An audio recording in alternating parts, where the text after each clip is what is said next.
Bonjour à toutes et à tous. Bienvenue dans le podcast La Sueur. Polydomso sont présents. Pourquoi? Parce que l'heure est grave. John Jones en conflit avec l'UFC concernant ses négociations salariales. Tout semblait apaisé avec une montée tranquille chez les lourds. Un title fight d'ici l'été face à Francis Ngannou. Mais voilà, Dana White, président de l'UFC en conférence de presse, a dit peut-être qu'on aura Derrick Lewis si ça ne se fait pas contre John Jones. Et John Jones, là, qui s'est récemment lâché sur Twitter, messieurs, dans une série de tweets depuis supprimés, s'il vous plaît, rompez mon contrat. Vous préférez m'avoir sous la main et me traiter comme une merde, je le jure. L'industrie de l'UFC n'a été que dépressive pour moi. J'ai l'impression qu'on me coupe les ailes. Quel genre d'ambiance bizarre c'est actuellement. Visiblement, le boss me déteste. Laissez-moi aller ailleurs, laissez-moi partir. Il y a quelque chose de pourri au royaume du Danemark. De Danemark. Ah ouais, c'est violent quand même. Hein. C'est violent. Écoute, Polydomso, je te propose d'y aller puisque là, c'est un sujet qui te tenait à cœur. Ouais, ça me tient à cœur. Ça me tient à cœur. C'est un sujet qui est important parce qu'en fait, c'est quand même dingue qu'un mec comme John Jones doive se battre et balancer des trucs comme ça pour être payé à sa valeur, quoi. Moi, ça me surprend parce que tu vois, quand tu suis la logique d'un mec comme Dana White, il en a rien à péter de tes accomplissements sportifs. Il s'en cogne. Ce qu'il veut, c'est que tu ramènes du pognon. On parle quand même d'un mec qui a donné une place à CM Punk à l'UFC quand même. Ça devrait en fait... En main card. En main card, ça devrait vous donner une idée de ce qu'il considère comme intéressant pour lui chez un combattant. Lui, en fait, c'est juste un businessman et on ne peut pas lui reprocher. Mais ce que j'apprécie pas tellement dans cette histoire, et ça, en dépit de tout ce qu'on peut penser J'apprécie à moitié. Non, mais de tout ce qu'on peut penser de John Jones, parce qu'effectivement, John Jones, le truc, c'est qu'il va pas avoir beaucoup de sympathie à son égard, parce que c'est John Jones, parce qu'il a je ne sais combien de casseroles au cul, et parce que on se dit il nous casse un peu les couilles, John Jones, tu vois, enfin, il fait ça un process, et il est chiant, tu vois. Mais en réalité, John Jones, c'est quand même un mec qui assure à chaque fois des rentrées. C'est-à-dire quand tu prends les 5 événements, ou même les 8 derniers événements où il est dessus, il est toujours à plus de 500 000 pay-per-view. Il n'y a personne d'autre qui fait ça, hein, à part Conor McGregor et Khabib, il n'y a personne d'autre. Tu t'en trouves pas. Donc en gros, le mec ramène le pognon, il ramène l'achat, il ramène l'attention médiatique. La moindre des choses, si on en suit la logique de Dana White, c'est qu'il le paye à sa juste valeur. Parce que si c'est vrai, je crois le dernier salaire qu'il a touché, c'est 500 000 balles. Si c'est vrai. Hein. 500 000 en fixe et 5 millions en global. C'est ce que John Jones a dit. Ouais, même 500 000 en fixe, moi je trouve que c'est une insulte. Tu vois, je veux dire, c'est n'importe quoi. Tu le payes plus. 500 000, c'est une cacahuète pour un mec comme John Jones.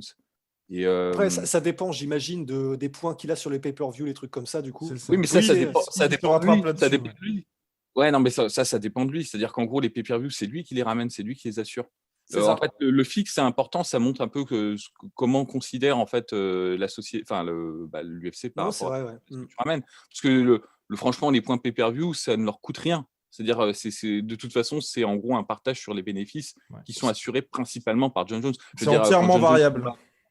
Quand John Jones combat Dominique Reyes, c'est pas Dominique Reyes qui ramène les pay-per-view. Tu vois, s'il te plaît, c'est John Jones. Donc, non, mais oui, avec tout le respect que j'ai pour Dominique Reyes, évidemment. Non, c'est vrai. Non, mais donc voilà. Donc en fait, c'est ça qui est assez insupportable chez Dana White.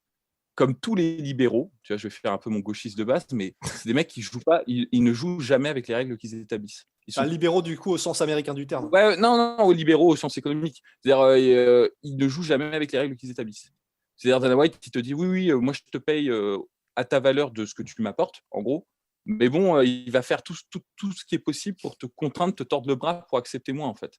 C'est ça, Dana White. Et là, tu vois, ce qu'il a fait pendant la conférence de presse, j'avais pas tiqué parce qu'on avait fait une nuit blanche et que j'étais claqué, que j'étais à moitié mort. Mais quand même, avant même que John Jones dise quelque chose, il a commencé à faire un travail de sape pour contraindre John Jones à accepter les combats. C'est-à-dire, ouais, de toute façon, si j'étais John Jones, moi, je repartirais chez les lourds légers et tout. Même pas, il a dit je descendrais en moins de 84. Ah oui, en plus, tu vois, putain, en middleweight, tu vois, le mec, il lui tord le bras, mais immédiatement, tu vois, avant même que les négociations ne commencent, tu vois, c'est en préambule. Et ça, c'est un truc qu'il fait tout le temps, Dana White. Il avait fait avec Dustin Poirier. Il avait dit, Dustin Poirier a trop peur d'affronter... C'était Tony Ferguson. C'est ça, Tony Ferguson. Il l'avait fait avec Chris Cyborg pour Amanda Nunes. Elle avait dit que Chris Cyborg elle a trop peur pour affronter Amanda Nunes. Et il l'avait fait aussi avec Georges Saint-Pierre lors des négociations contre Michael Bisping. Donc ça, il fait tout le temps ça. C'est sa technique de négociation. il sait que les combattants ont un ego démesuré. Et en fait, il leur fout l'archouma, en fait. Il leur dit, bon, bah, en gros, ouais, non, mais lui, il a trop peur et tout. Mais tu sais, en préambule des négociations, comme ça, t'es Ouais. piégé. Parce que là, j'en vois des mecs, franchement, ça me fait rire, hein, les gars. Enfin, je veux dire, bon, je sais que c'est des cas désespérés, mais qui disent, ouais, John Jones, il a peur, il part au Bellator, quoi. Enfin, je veux dire, ça marche, quoi. Je veux dire, il a raison, il a Ouais. tort de se priver de faire ça, parce que quand même, t'as des débiles, parce que bon, je veux dire, c'est des débiles qui pensent ça, tu vois, qui marchent dans la combine, quoi. Donc voilà, donc C'est ça, ouais. moi je me dis, mec, Dana White, t'es pas cohérent là. Je veux dire, j'accepte le fait que tu sois un requin, que tu veux faire du pognon, mais sois cohérent, tu vois. Genre, John Jones s'y rapporte, tu vois. Donc, Ouais. Mais puis c'est ça qui est terrible en fait, c'est que du coup, quand tu es combattant, à quoi est-ce que tu peux te raccrocher pour te dire, ok, arrivé à ce statut-là, je serai tranquille. Parce que C'est quand même le plus grand de tous les temps, hein, John Jones. Enfin, ou l'un des bah, plus grands, mais je veux dire, si lui galère à obtenir ce qu'il veut.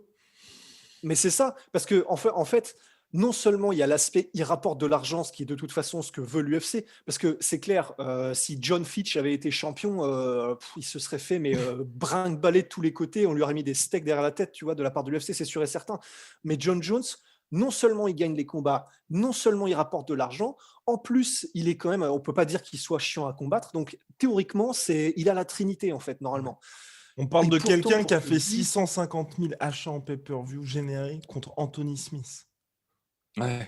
Ouais, Non, c'est ça. délirant. Mais c'est ça qui est terrifiant, c'est de se dire, mais ok, ça veut dire que d'accord, on comprend que l'UFC veut montrer qu'ils ont la main sur tout, mais si tu es combattant, enfin, je vois pas en quoi c'est pas contre-productif à terme, parce que, et je dis contre-productif, ne serait-ce que pour des athlètes qui ont le choix, par exemple, entre deux sports, en fait.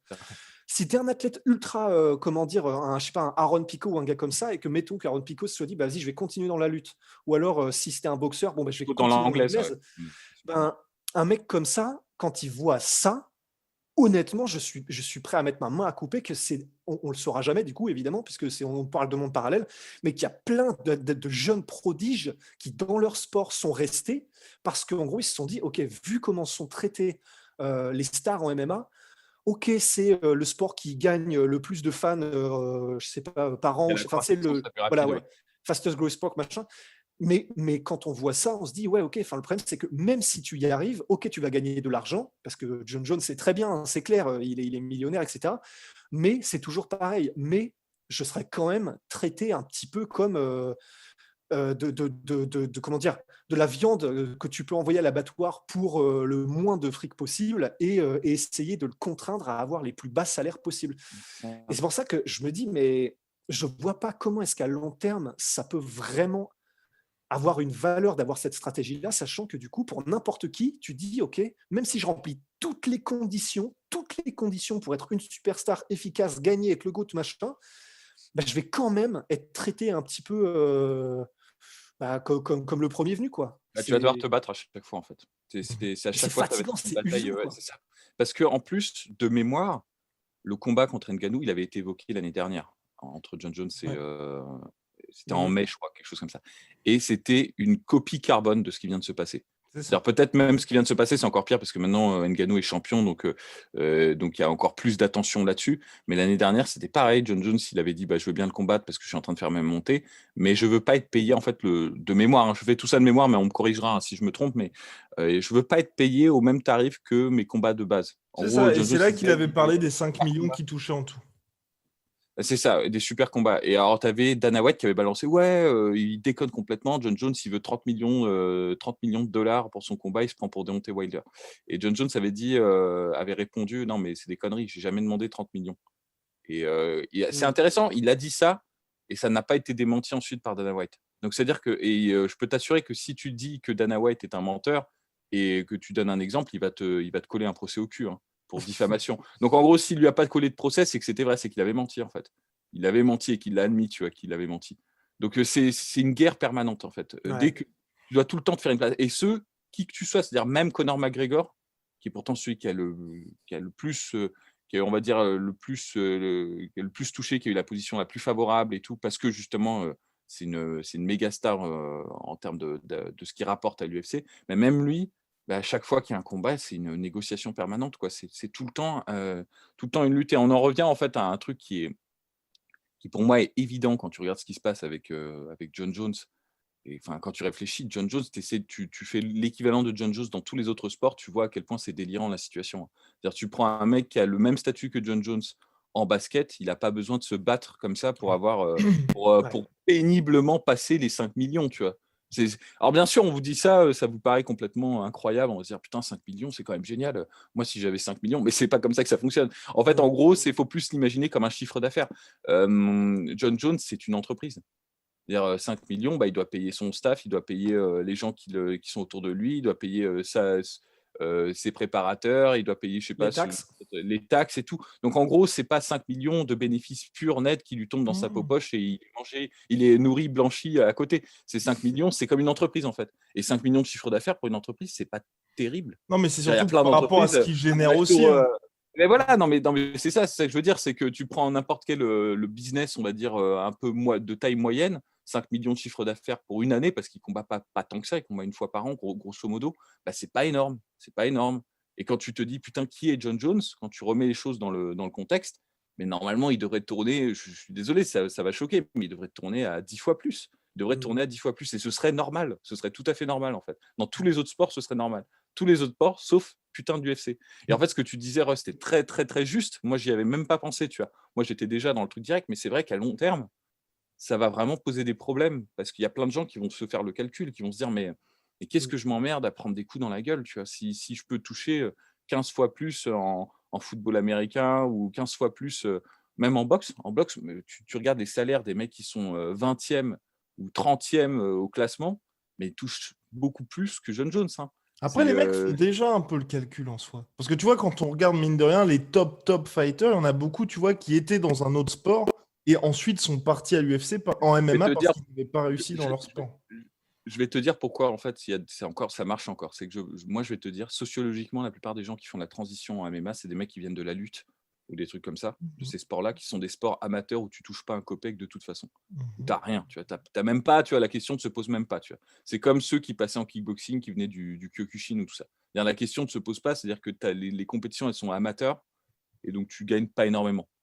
Ou tu as des gens qui viennent, mais qui viennent de pays, on va dire, je vais dire, où de toute façon, en gros, t'es pas bien payé, quoi. Enfin, je veux dire, t'as aussi ça, t'as une armée de réserve de mecs qui viennent d'endroits où bah, ils n'ont pas les opportunités, ils n'ont pas le network, le réseau pour rentrer dans le monde de la boxe. Et bah, du coup, bon, bah, finalement, bah, quand tu es champion de JJB d'un coin paumé du Brésil, bah, c'est peut-être un meilleur plan de carrière que de devenir prof de JJB, bah, de partir à l'UFC, quoi. Et ça, il y en a plein des gens comme ça. Mais à un moment donné, ça va s'équilibrer. Et t'as les vrais athlètes. C'est pour ça que Ngannou, c'est un truc un peu incroyable, mais Ngannou, c'est pas un hasard qu'il vienne du Cameroun, le mec, tu vois. C'est-à-dire, l'athlète, si Ngannou était né aux États-Unis, ça m'étonnerait qu'il fasse du MMA. Je serais très Mhm. surpris, tu vois. Et donc, c'est dommage, il rate. En fait, là, c'est un calcul qui est court-termiste de la part de l'UFC, enfin, je veux dire, Et ils ont le potentiel. financier, parce que Et financier. WMI-AMG cherche à racheter, on en avait parlé un petit peu avec Rust, à racheter toute l'UFC dans son entièreté, parce que là, ils sont à 50,1%, et donc ils cherchent à racheter les 49,9%. Donc ils ont tout intérêt à ce que les salaires des combattants restent très bas pour justement garder tout l'argent qu'ils se font, parce que je crois que c'était John Nash, John Nash qui avait fait un article là-dessus, où aujourd'hui, l'UFC compte pour 80% des bénéfices de Ça, l'entreprise WMI 80. AMG. Donc, Ah oui, putain. Non, moi, c'était le ratio. Tu sais, normalement, il y a un ratio de répartition entre les sportifs et ouais. l'organisation qui est normalement 50-50 dans à peu près quasiment tous les sports, on va dire. À peu près, parce qu'on ne sait jamais vraiment, tu as toujours des à côté, des trucs comme ça. Mais l'UFC, c'est pas 50-50. Hein. Je pense pas du tout de très très loin. Tu vois. Non, c'était Donc, quoi? C'était 10%, ça reste à peu près je le crois que partage de revenus. Le partage de revenus entre combattants et l'UFC, c'est 16% pour les combattants, c'est ça, non? c'est ça, ouais. Je crois, moi, j'étais resté entre eux. Il y en a qui disaient à peu près 16-18, il y en a qui disaient 20-25. Ouais, moi, Dans ces eaux-là. de mémoire, j'avais cru que c'était en dessous de 20%. Mais effectivement, Mhm. après, ça peut, comme je dis, ça peut varier parce que ça dépend ce que tu prends en compte dans les revenus et tout. Donc, on va dire 25%, pour pas dire de conneries, tu vois, on va se mettre sur l'estimation haute, ce qui n'est pas le cas des autres organisations sportives. Donc, c'est quand même chaud. Et enfin, oui, c'est vrai que c'est un calcul financier. c'est vrai qu'il y avait cette optique-là que tu as soulevée, Guillaume, que moi, je n'avais même pas en tête du rachat par WMG. Mais même, de toute façon, avant même que ce soit, qu'on soit dans cette dynamique financière particulière, ça a toujours été comme ça, en fait. Ça a toujours été une bagarre, une bataille pour tenir au plus bas. Tu vois. Et moi, je pense que ce sera toujours le cas chez les combattants de l'UFC, à moins que, bon, tu vois, c'est un peu une arlésienne qu'on répète à chaque fois, mais je te dis, une union de combattants, c'était le seul truc qui les fera bouger. Parce que si un mec comme John Jones galère, moi, franchement, je suis combattant, je rentre à l'UFC, je me dis, putain, c'est chaud, quoi. C'est chaud, tu vois. C'est là, à un moment donné. Et en plus, quand tu réfléchis, il y a plusieurs difficultés à l'union. C'est que, c'est pas dans la culture américaine. On te dit syndicat aux États-Unis, tu penses tout de suite aux mafias et aux films de Scorsese. Non, mais c'est vrai, dans la mentalité américaine, c'est ça. C'est ce que disait d'ailleurs, c'était dans quel film? Je crois que c'est The Irishman, où en gros, voilà. si tu contrôles les syndicats, tu contrôles un pays. Ouais. Non, mais c'est ça. Mais non, parce que justement, ils ont dans The Irishman très, très intéressant, c'est l'histoire du syndicat des camionneurs, qui est passionnante justement parce que effectivement ça part d'une noble cause et ça part ensuite, enfin tu vois, too much power, ça part dans le sens inverse. Donc il y a cette réticence là qui est culturelle. Deux, c'est un sport quand même ultra individualiste. Chacun se dit moi de toute façon je vais pas, pourquoi je vais faire des efforts pour les autres si je peux devenir le prochain Conor McGregor. Mais bon, c'est con parce que même Conor McGregor doit se battre pour avoir la place qu'il a, tu vois. C'est pas un truc qu'ils ont, en fait, c'est une fausse idée qu'ils ont, tu vois. C'est pas quand t'es McGregor, t'es tranquille et tu tapes des délires avec Dana White et c'est ton sauce et tout. Dana White, il balance Conor McGregor sous un camion si ça lui coûte de l'argent, hein. Enfin, je veux dire, non, mais il faut qu'il le sache, ça, tu vois. C'est pas son pote de tout, hein. Il a dit, he was never my friend. Enfin, c'était pas à propos de Conor McGregor, mais c'est comme ça, Dana White, tu vois. Non, mais c'est vrai. Le mec qui remixe les citations. Ouais, c'est ça, non, mais. I wanna fuck Chuck, c'est ça. Non, mais bon, il y a un certain sens des réalités qu'il faut avoir. Je lui reproche pas, c'est son gagne-pain. C'est ce qui a fait que l'UFC aujourd'hui vaut une valeur estimée entre 6 et 10 milliards de dollars. Mais et c'est là aussi où personnellement, je pense qu'il faut qu'on revienne au moins vite fait dessus, c'est le fait que depuis le début, on dit c'est une galère pour négocier, on ne devrait pas avoir autant à galérer lorsqu'on en a ce statut. Mais c'est vrai que d'un autre côté, il faut le dire aussi, c'est comment dire, l'UFC, ils font pourquoi est-ce qu'ils ne le feraient pas en fait? Et c'est là où c'est compliqué, c'est que on a beau dire ce qu'on veut, tous autant qu'on est là devant nos écrans, il y a fort à parier que si on était le chef d'entreprise et qu'on voit cette opportunité-là, en vrai, je pense qu'il y a très peu de personnes qui ont la force morale de dire non, mais quand même, il faut le payer à sa juste valeur, il faut machin, sachant que tu as tous les stakeholders derrière, tu as tous les. C'est là où c'est terrible, mais c'est de se dire ils font entre guillemets tout ce à quoi ils ont accès en tant que multinationale, quoi. Exactement. Stakeholder, c'est actionnaire pour ceux qui. Oui, pardon. Oui. Et, non, mais c'est clair. C'est bien sûr, mais généralement dans un dialogue social, dans une société, c'est pour ça que tu as le PDG, les mecs comme ça qui veulent écarter le maximum de bénéfices justement pour les actionnaires, pour qu'il y ait plus d'investissement derrière. C'est toute une logique qui est comme ça. Mais qu'en face, tu as des instances salariales. Là, il n'y en a pas en fait. Enfin, tu as des syndicats, tu as des trucs comme ça. Il n'y en a pas du côté de l'UFC. Et donc, là, c'est ça. C'est normalement, pour que ça marche bien, il faudrait qu'il y ait les deux, pour qu'il y ait un dialogue qui s'installe. Et troisième point que je soulignais, pourquoi il n'y a pas de syndicat, moi, je pense que si les agents de combattants jouent un rôle là-dessus. Parce que c'est eux qui font la négociation généralement. Et eux, ça leur enlève un peu de pouvoir et un peu de leurs prérogatives si tu as des unions qui se mettent en place. Parce qu'il n'y a plus ce rapport privilégié. Un mec comme Ali Abdelaziz, il n'a pas du tout intérêt à ce qu'il y ait des syndicats qui se mettent en place. Ça. Et surtout, dans les autres sports, tout est encadré. Hein. Les commissions pour les agents sont encadrées. Ils sont obligés d'avoir un diplôme certifié justement par les ligues aussi. Enfin, une licence donnée par les ligues. Donc, je crois que peut-être que mon son saute, non ? Non. Ah non, nickel. Bon, bref, donc ils sont obligés d'avoir une licence aussi délivrée par les différentes ligues, ce qu'il n'y a pas, bien évidemment, à l'UFC. Non. Et tu as des mecs comme. Je veux dire, un mec comme Ali Abdelaziz, il a un pool de combattants qui est énorme, avec. Je sais pas il a combien de champions. Je sais pas, enfin bref, c'est énorme. Et ce mec-là, justement, la négociation, elle se passe sur tellement de niveaux. C'est-à-dire, il va dire, OK, je te donne ce combattant-là pour tel combat, mais tu vas faire rentrer à l'UFC un autre mec et tout. Donc, c'est multilatéral, si tu veux. Et il n'a pas du tout intérêt à ce qu'il y ait une union de combattants qui dise, ah non, nous, on refuse de combattre à -2, machin. Parce que ça lui enlève un pouvoir de négociation dans son rapport avec l'UFC. Donc moi, je pense que c'est les 3 raisons qui empêchent principalement que ça se mette en place. Mais tant que ça ne se mettra pas en place, et je ne parle pas de faire un truc, je ne parle pas de faire la CGT de l'UFC, hein, c'est pas ça que je suis en train de dire, mais juste, putain, il suffirait même qu'un gym, un gym comme, je sais pas, tu prends ATT, disent maintenant nos combattants ne combattent pas à -2. Mais c'est bon, la négociation elle est gagnée. Il y a peut-être 25% des combattants de l'UFC qui viennent des Titi, tu vois, donc c'est terminé, tu vois. Tu as un tel pouvoir là de négociation. Mais est-ce que, en fait, en vrai, je suis même plus sûr, en fait. Je pense que ça, c'était peut-être vrai avant le deal ESPN et tout ça. Maintenant, je suis même plus sûr. Quand on voit que, entre guillemets, ils peuvent se permettre de faire patienter et de mettre à l'écart Conor McGregor et John Jones, en fait, je commence même à douter. Parce que c'est vrai que cette hypothèse-là, on en parle depuis assez longtemps, en fait, de tous les 3, bah oui, mais si un gym le fait avec beaucoup de champions, en fait, maintenant, j'en suis même pas persuadé. Je pense que l'UFC et ses diffuseurs n'ont tellement plus besoin de ça, ils ont tellement tout en main que je sais même pas si un gym certifié avec beaucoup de champions, s'il commence à mettre la pression, si pour l'UFC ce serait un problème tant que ça, quoi. En fait, il faut le faire malin, il faut le faire intelligent, c'est dur, parce que les combattants, en plus, ils ont besoin de thunes, ils ont besoin de vivre. Donc, on arrive toujours au même problème, c'est-à-dire, c'est quoi ton action concrète pour tordre le bras à l'UFC? Moi, je te dis, l'action concrète, elle est simple, tu fais le poids et tu combats pas dans l'octogone. Ça, personne l'a fait, mais ce serait magnifique, tu vois. Ça, c'est une action, c'est-à-dire, les combattants font le poids, disent qu'ils ne combattront pas ou qu'ils veulent combattre, mais à tel ou tel salaire, ils demandent leur truc. L'UFC leur dit, bah non, allez vous faire foutre.